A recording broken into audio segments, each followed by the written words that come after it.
Փաշինյանն ասում է, այս մտածելակերպը բերել է կորուստների եւ մենք վերջապես կտնենք մեր հայրենիքը եւ չպետք է անընդհատ երազային հայրենիք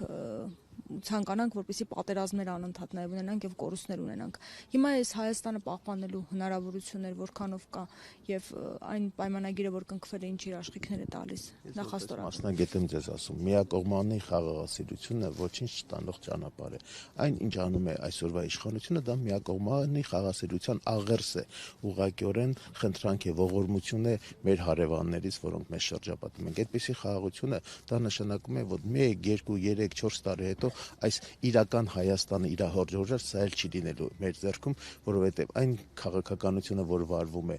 այն